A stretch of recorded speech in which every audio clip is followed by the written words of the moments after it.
parents, Amazing Race Podcast. This is Jonathan and Anna. Fireworks. From season 37 of The Amazing Race. Yeah, hey, we're late. The finale has aired. We had a very busy May. Our Mays are always busy, right? 2 birthdays, December. 1 anniversary, Yep. all the Amazing Race stuff, end of year stuff, right? So Graduations, we're late. Chances yes. are you've already seen the finale. You know how it ends, but we're going to pretend like you haven't seen it yet. Okay, so this is our episode 11 recap. Bear with us. Yes, so for our top 10 countdown for leg 11, where did we go? We went to Porto. Porto, one of the most Portugal. beautiful places I have ever been in. I mean, what do you think? It's incredible. I mean, maybe like the most beautiful destination we went to. Right, because it's funny. We open up the clue and it says Porto, Portugal. I never even heard of Porto. No concept of Porto. You hear about Lisbon, you know? Yeah. That's like the capital of Portugal. But right. Porto, I've never even heard of this place, but it is drop dead gorgeous. Even Lisbon, like I've never seen pictures of it. So it's just not one of those places that rung a bell at all. No, it's a tragedy because we were in this place and we were fighting like literally the whole time. And so this is one of the places that we said we want to go back to make some new memories. Recreate memories. No, 100%. But I mean, you can't miss how beautiful this place is. Yeah. Even as we're running through the streets of Porto. I mean, I still remember these beautiful buildings. Yes. Anyway, can we just... just a quick note. Dive into our top 10? Well, before we dive in, quick note at the top. Look, again, my behavior throughout this leg was not the best. It was less than exemplary, right? To say the least. Understatement of the year, maybe. I'm not going to, beat a dead horse. We've sort of addressed this in our recaps. I do want to take a deep dive. I do want to take a deep dive into that train station moment. We will get into that weird train station moment. Weird indeed. And that argument that we had at the train station. Mm-hmm. That's coming up later. But for now, how about we get into it? Yes. So for our top 10, we have our twist for this leg, which is the Valet Roulette. Remember, it is the season of twists. So every leg has a twist in it. And this was a brand new twist, right? This is something called Valet Roulette. Mm-hmm. Right. And so we know that we have to find us in the parking garage where we pick up our cars. What was our thought process again that made us choose the right? This is, I knew everybody there at this point was faster than us. So in my mind, I'm thinking, if these 3 teams are all faster than us, why would we go the same way they're going? We're going to get there last.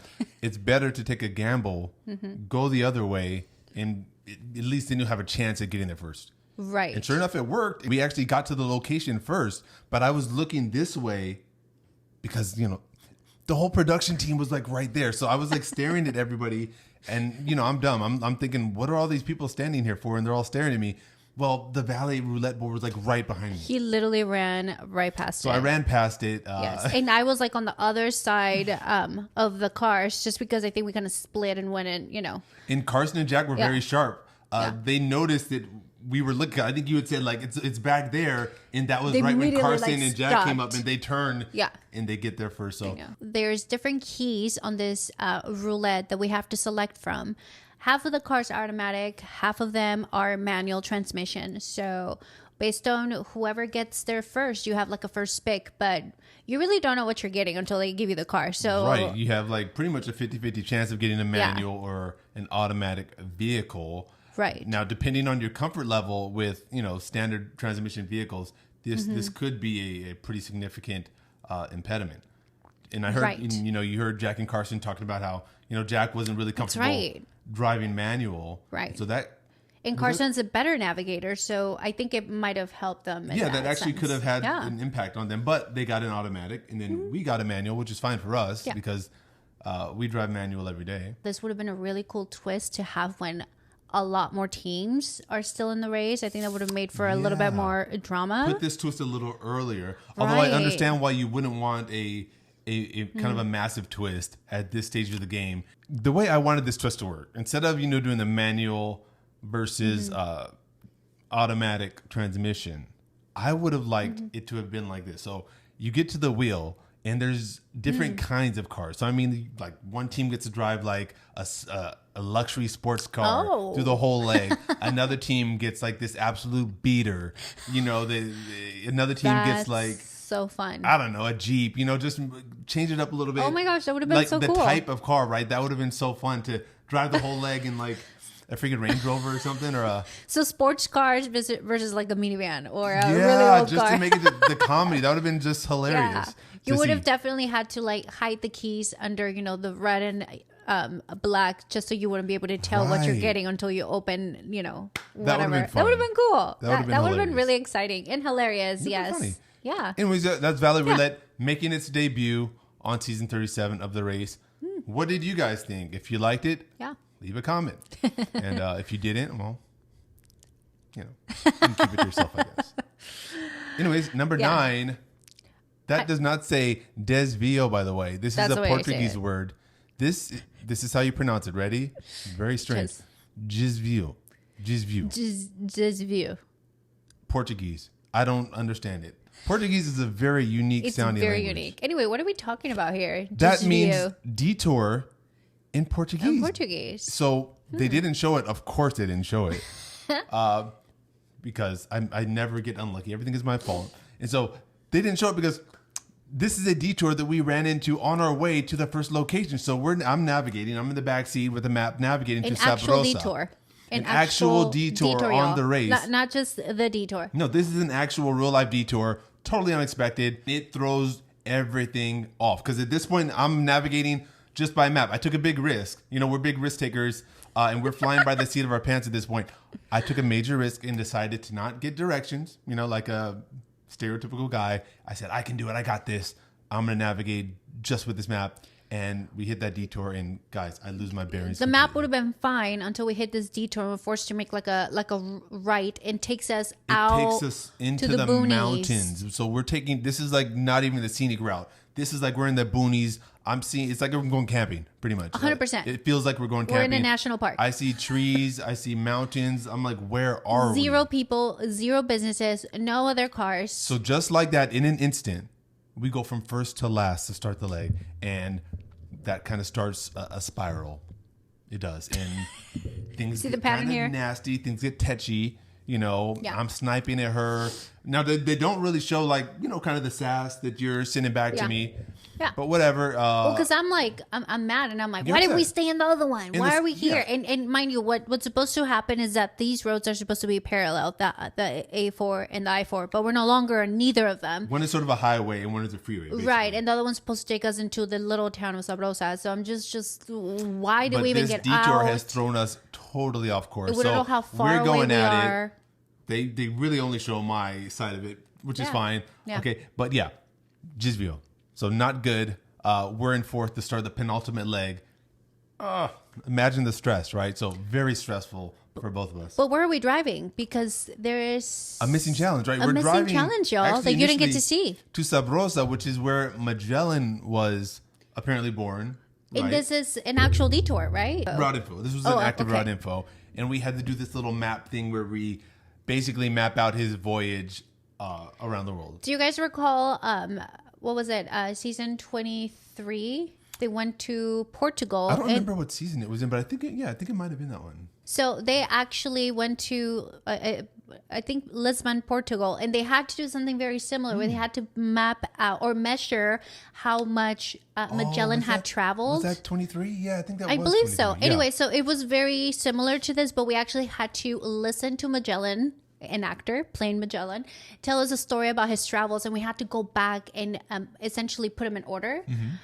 It was really cool, but anyway, that's when we realized we were the very last team. We get there, we're way in the back. I see Han and Holden are leaving. Gone. Josiah and Alyssa, we see them as they're just finishing the challenge. Yeah. And then, so I know at this point we are dead last. None of this was shown, right? Because instead of showing this challenge, they want to focus on me in the argument, and it was. Well, you're highly entertaining. I mean, I think the challenge would have been a lot more pleasant for viewers to see. It was such a cool historical challenge. It was really the whole time. Yeah. But yeah, that too. It's a cool historical cultural challenge, which is the whole point of the race. You don't need to see all the. Come on, editor. But anyway, we actually struggled a little bit with this challenge again because we're already frustrated. We know we're dead last, and we're just kind of like, ugh. But anyway, we get out of there, and then you have a map to get us to our next location. Yeah, they give us this kind of rudimentary map. It's not like the map that we were given to start the leg, where it has all the roadways and highways and all that good stuff. It's very obscure. It's like this abstract map, and it's very hard to read. So, at this point, I'm in last. My spiral has already began, and I'm seeing this map, and I'm getting very frustrated. And it becomes clear at a point that I'm not going to be able to get us through this leg. No. So after a bit of back and forth between us, we switch, right? Yeah. And you take over the helm. It was navigating here was just more difficult than it looked. I mean, I'm driving and I'm just like, how come you don't know where we're going? What is going on? Which way do I go? But then I hop in the back and I'm like, this is a little harder than it looks. But especially when you're under the gun, because we were in last too, and we can't get our bearings. We can't find our way around this place. So many roundabouts. There's so many roundabouts. What's with the roundabouts? I was not prepared for the roundabouts. There are like no roundabouts in this country. I feel like I've never seen a roundabout until I got to France and Portugal. My goodness, all over the place. So anyway, if you want to apply for the race, you're going on the race, make sure you learn a little bit about that. And so we eventually get directions, right, to get to our next route info. Yes, it is Villa Granjal. It was so weird finding this place. Again, there's no street names anywhere. It's just kind of like, you go on the roundabout and you on the second, you kind of go straight.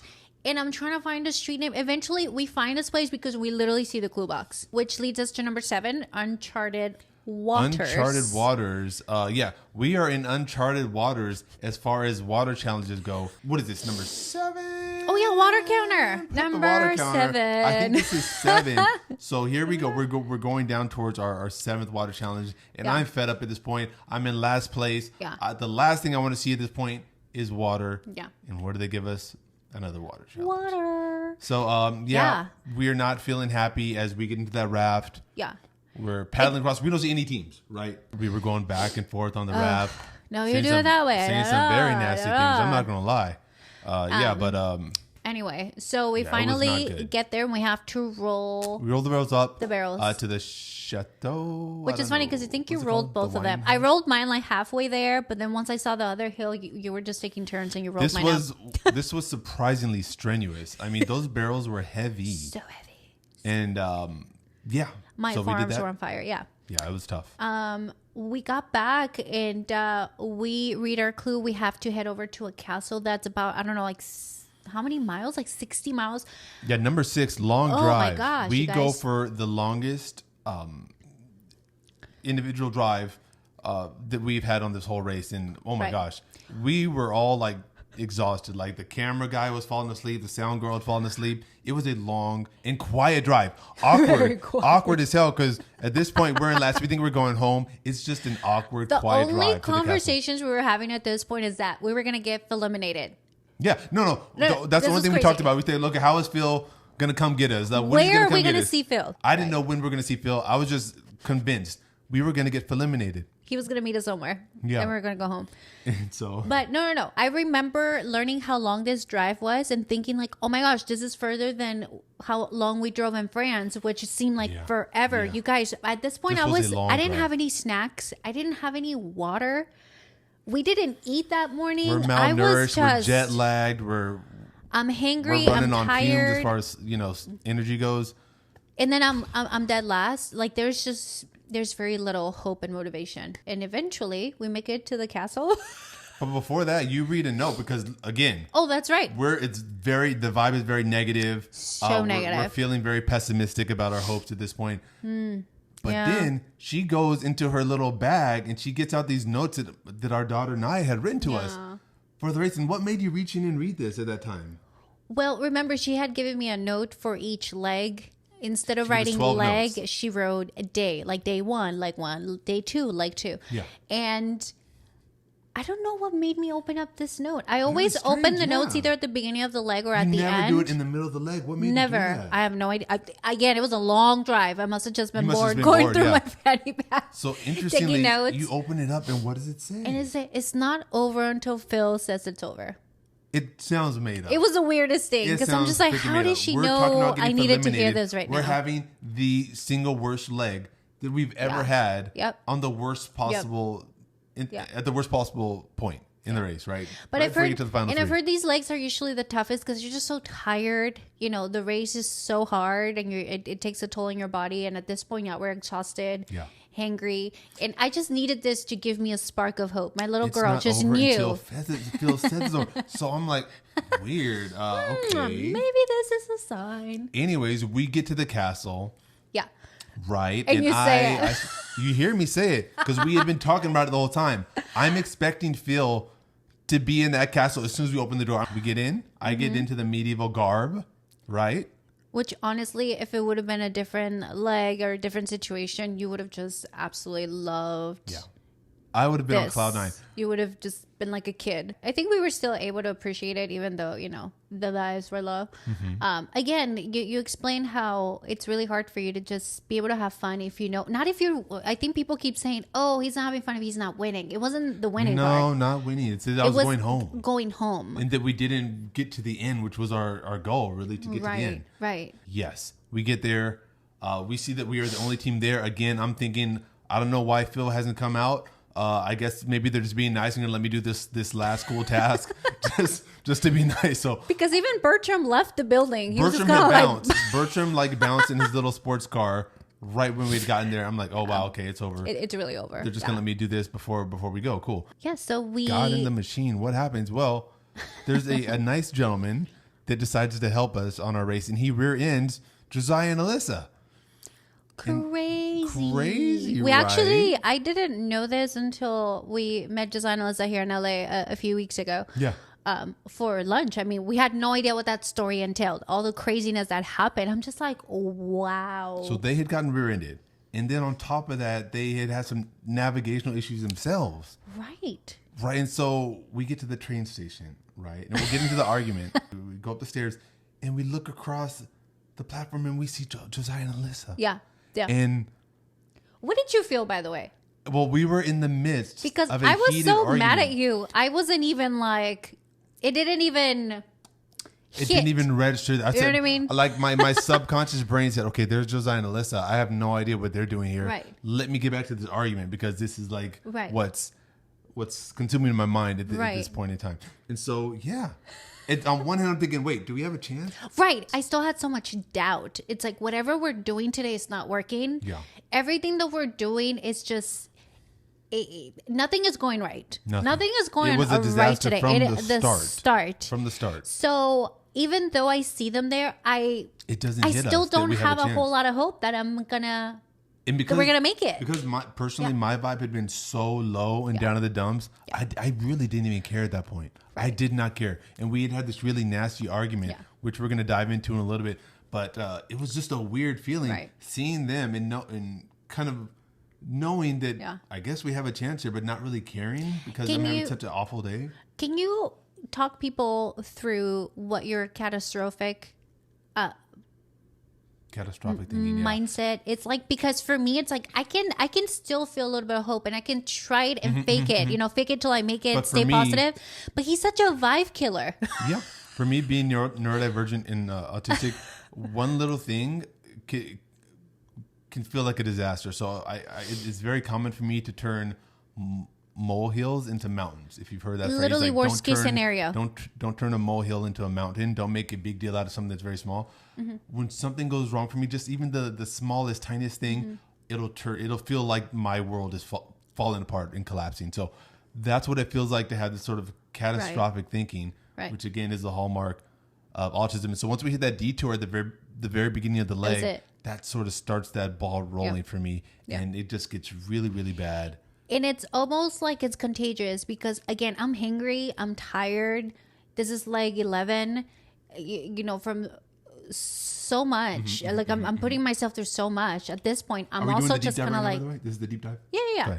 I'm also just kind of like... No, I'm just like... Because you've seen throughout the race, patience is out the window. She's been very patient with me. I am so tired. This race, right? I am not gonna... Sure, I'm snapping at you for not figuring out the navigation, but it's like I am... She's had it. I'm over it. She's had it. So every person has their limit, and we've seen her throughout the race. She's had the patience of a saint. We were in line at the train station, and you had like gone under the ropes, and I kind of do this weird thing. I'm like, I literally don't know he's there. I just go in. I say, don't step in front of me. I said, what? When I watched on TV, I said, wow, that was wild. And I'm looking and I'm like, yo, what? I'm your wife. I'm not a stranger that just bumped into you. Like, what is you on? It was just that one thing that set me off, and I looked ridiculous. And at this point, I'm just like, no, enough. And it goes off, enough. Right? The bomb goes off. That you see me in previous instances where I either don't engage or I just kind of like cut her right there in there because I need to focus on the race. Was fed up. At this point, I already like accepted that, okay, our race may be over today. So let's just get up with it. You're thinking, let's just get up with it. Well, let's go. And it goes down. We have a terrible argument right there in the train station. A public argument. It was louder than it looked, y'all. It was loud. It was louder than it looked. Ugly. It was irrational, right? I'm talking about disrespect. It's just nothing is making sense. Now, at this time, I will say, being autistic, you lose your ability to process and rationalize and even communicate in these times. So what I'm saying does not make sense. And you see it on TV, it doesn't make sense. Right. As we're going through all of these events now, through therapy and after his diagnosis, it all makes so much more sense now. But for me, it's like, why can't you just tell me you need some space? Right. But now what you're working on is how to let me know your needs. Yes. Without being a total jerk and saying something hurtful. Yes, 100%. And I just have to point out that for people watching on the outside, I understand it's got to be very strange because it looks very strange. In some of the responses in the comments that I've been seeing, what I realize that's happening here is that people are trying to analyze a neurodivergent trying to figure out what happened from a neurotypical lens. So you're seeing it through your normal lens, and it looks very let me insane save to you the energy, you guys, because you're not going to be able to figure it out. It's not going to make sense because you're looking at it through the wrong lens. I'm neurodivergent, and so it's not going to make sense to you. And it's really hard. I get it as neurotypical. Like for me, it's like I would never say that. I would have rephrased it this way. I need to communicate X, Y, and Z. It just doesn't make sense. Yeah. So that's the deep dive into the train station. Do you want to move on or do you want to something else? I will say this. Once we get on the train, they didn't even show it. It was still going off on the train. And people are staring. Awkward as hell because it's not just us, right? Yeah. It's like people like in Portugal are looking at us like, what's wrong with this couple? But there's cameras, so they probably think like, oh, they're really filming. They must be. They must have thought we were actors. I see people just standing back like this, like... Like it's really awkward, but I'm just so blinded with emotions that I can't even like stop myself. I know. And we're just going at it, bro. Nasty, ugly. It was ugly. And of course the edit did not help, right? It just on top of that, not helping. Of course, that doesn't absolve me of responsibility, but edit not doing me any favors, right? No. Yeah. But anyway, you guys, we're just going at it so much that I don't even know when we're supposed to get out of this train. Oh, yeah. So we're sitting there, right? By the way, when I told this to Josiah, is that their mouths literally dropped. So, yeah, we don't even know where we're going. We're just sitting on this train. We're so into this argument that we're having that we don't even realize, like, oh, wait, we need to figure out where we're going, where to get off. At the corner of my eye, just I like see this. Orange go. And I said, wait, what was that? And so that's when I get up and I'm like, get up. I guess we got to keep going. Let's go. That must have been Josiah and Alyssa. So we get some directions and we just have to go down towards the river. And we promptly get lost, right? Because this is the thing. It says go to the river and it says like, oh, make like some right somewhere. But we go all the way down and we don't know which way to go. And guys, hold on. There's like a massive, there's so many people out right now. There's like live music going on. And we're just looking around. And we take a few steps to the left, and this guy tells us to go over the bridge across. Yes. So what we know now is that he must have seen Carson and Jack running in that direction. And the camera person. So he's like, we gotta go that way. And so he was trying to help us, but this is like dangerous. This is one of those things you have to watch out for on the race. People that may be trying to help you could actually hurt you. 100%. Remember, some information is more dangerous than no information. Right. Bad information. By far worse than no information. We actually do start running so slightly. We start heading to the bridge, and then something just tells us, no, we need to get directions. So I literally go to this restaurant. This takes us about at least 5 to 10 minutes. 5 to 10 minutes, yeah. And this girl doesn't seem too comfortable giving us her phone, but we're like desperate. We're like, we just need your phone. This is we need to get to this place. And we look it up and we get directions. And so we go like one We had street up overshot and then it, make yeah. a left. So we had overshot it. We had to go Right. back now, and we finally get to the clue box. I just remember now as we're running towards this challenge, I am literally starving, you guys. We haven't eaten anything all day. I'm dehydrated. We just had this huge fight. And we're running through these restaurants. And this is the first thing I want to do when we go back to Porto. Because the sweet smells of seafood just came to me. And I just remember thinking, oh my gosh, it smells so good. Delightful. The smells were delightful. The vibes were not. And so we get to the clue box. And you can see, I'm not feeling it. You rip it open. It says it's a tile puzzle. I said, okay, well. Here we go. We're probably going to lose, but let's just do it anyway. And all I did was help you unstack the tiles, and I just kind of stepped back. So literally, Jonathan did this by himself, you guys. So we see that it's just like a traditional puzzle, pretty much. There's nothing tricky about it. It's just a straightforward puzzle. It's just with tiles. And so at this point, I'm like, hey, I like puzzles. This is my jam. Yeah. And it takes me a while. It takes me like a good 5 or 10 minutes to really just come down from everything that had happened and get into my Zen state. But once I'm there in my Zen state, I'm like, okay, let's get it. Imagine if you were actually having fun. Like you would have just been like, hey. If the vibes were good, it would have been a wrap. It would have been just like in and out. In and out, yeah. But because I was so amped up, it took me so long to come down. See why you're working yourself up so much. Yeah, and so eventually, like 10 minutes go by, and I'm like, okay, you know what? This is a puzzle. Let me just have fun. Yeah. This is what I do, right? Yeah. This is how I chill. This is my idea of a fun Friday night, right? A crossword puzzle, a good movie. That's it. Boring. Anyway, but as you're doing this, our tile guy, he's actually demonstrating how to plaster this thing, and I mean, he was just. And she was paying very close attention. And this would be a very key specific point. Technique. Right, because I'm working on the puzzle. She's studying how this guy's doing and this. I didn't see anybody else do this.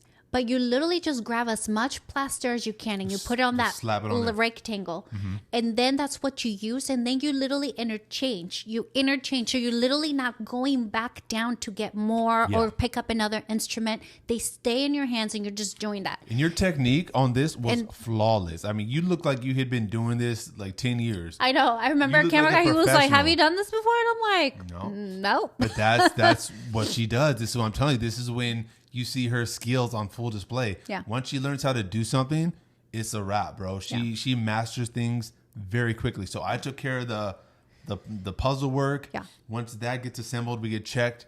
Actually, like I want to say like 2 minutes before you got checked, we see Han and Holden go, you guys. They cross by. And that's when I'm like, wait a minute. Wait, Han and Holden? We're not that behind. We're not that far behind. How? What? And then I know design and lists are working. I don't know how far they've gotten in their puzzle yet. I didn't look at them once because I just knew it was just going to mess with my head. Yeah. I was just like focused on what we were doing. But I did see you like check their progress a couple of times. Because I was like, wait a minute, I think we might have a chance here. This was the weirdest thing, you guys. It didn't quite. I'm like halfway through the puzzle and I'm in my zone now. Once I settle down and I get into my zone, I'm looking over like, wait a minute. Do we have a chance to get to the final 3 here? Like, it still didn't hit me until we got the clue. I was still like, at any given moment, they're gonna finish and they're gonna outrun my ass to the pit stop. But we finish. Well, no, we don't finish. I have that last tile in my hand, and what happens? Why did I forget this? I fumble it. I drop it in my haste Butterfingers to finish the puzzle.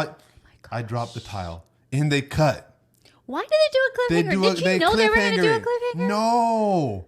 I had a feeling that was torturous. When it happened, I had a feeling, they're definitely cutting to commercial after this. This is like crazy. But they actually ended the episode, and that's crazy. So, and they don't show this, you guys, but I think because I was already done plastering the rest of the stuff, we both get like on our hands and knees and make sure we get every little piece because that's the only piece we have. And we have to put this second puzzle together. Yeah. Before we get our glue. And we get it up. We wipe it down.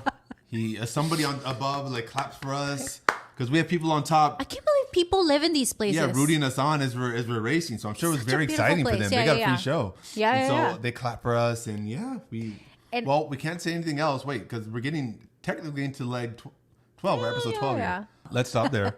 Let's go to number 1. I wanted to say something else. Regards to, oh my gosh, we have a picture that of someone that took a picture with our completed tile. mosaic. Yeah, Yes. so let's put it up so they could see it. Yes, that was really cool. Really cool that this picture exists out there. Do you think these mosaics are still up? I don't know. I hope they didn't scrape them now because they actually did look nice and they fit in with the look in Porto and the whole the style. And so I hope they're still up. Maybe we could check Google and see if they're still up. That's a good idea. Anyway, back number to one. number one. We're coming to a close here. Don't call it a comeback. Oh yeah, no. Why would you? Did you guys notice that nobody mentioned that we had this miraculous comeback? Very interesting, don't you think? Let's talk about this a little bit because we had a couple of comebacks in this season. We had Scott in leg 2.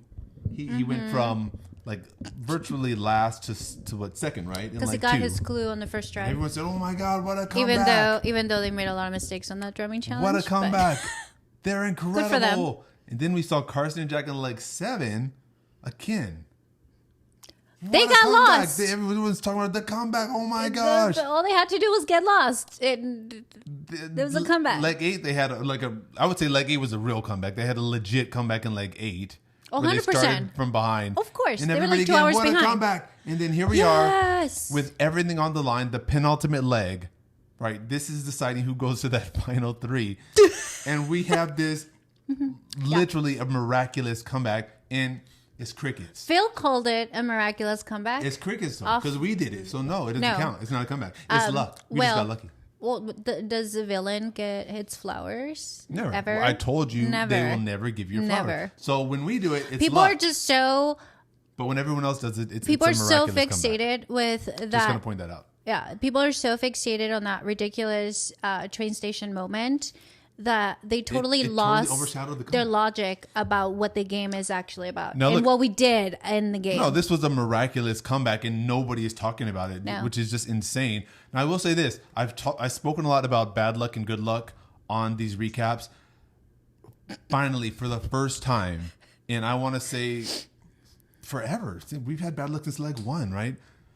We finally get some good luck. Yeah. And Josiah and Alyssa actually get some very bad luck. Yeah. And so, look, every comeback involves luck to an extent, right? Right. Something bad has to happen to someone else, and something good has to happen to you. So there's always going to be even Alyssa said a degree it. of luck. Even Alyssa said it. The comeback. train keeps getting delayed, and then they see us are like, they are so lucky, and it's true. Yeah, we were so lucky. We finally had some good luck. But then we literally do a head-to-head challenge where we just somehow did really, really well. Again, we got lucky because it was a puzzle challenge. To do it really, really well. So the luck really kicking in for us at the perfect time. Yeah. I just want to point out that no one is calling it a comeback, even though it is objectively one of the most incredible comebacks of this season. I don't think anybody will. Let alone the whole show, right? Yeah. But no props for us, huh? I see you. I see y'all. We see how it is. Anyway, but That's conclusion. It, right? Oh, no, because the show didn't even end on there. The show didn't end. All we're going to say here to conclude is go to Porto. I mean, we can't wait to go back. It is so beautiful, After guys. Naples, this is the next place we're going. We're going straight to Porto. We're taking the whole family. It is a gorgeous place, and I can't wait to make new memories with you here because we have some pretty tough memories from our leg 11, right? Yes. Yeah. You know what's just a fun fact? In Bulgaria, before our leg to Italy, we met an angel at the airport that let us borrow her phone for like an hour. And we were doing Mariana. She came up to us. She was like, "Do you want to borrow my phone? I saw that other teams are getting information." And we were like, "What? Of course." She's Portuguese. Yes, and I drew a map. I got all my details for Italy, and she was telling us all of these fun facts about Portugal and how they love cod. And there's 365 different ways to make cod. Think about that. She was from Portugal. She was from Portugal, and then we ended up going to Portugal. Portugal again. Stuff like this kept happening to us on the race. So I wish I would have gotten her information, Mariana. She was the sweetest girl. Yeah. Hey guys, this is almost coming to an end. I feel kind of sad now that it's coming to an end. Our next recap will be our last recap. And then that's it, guys. I mean, we'll let you know what else we'll be up to. But for now, I hope you enjoyed today's recap. Any comments or questions, leave them down below. Bye, guys. See ya.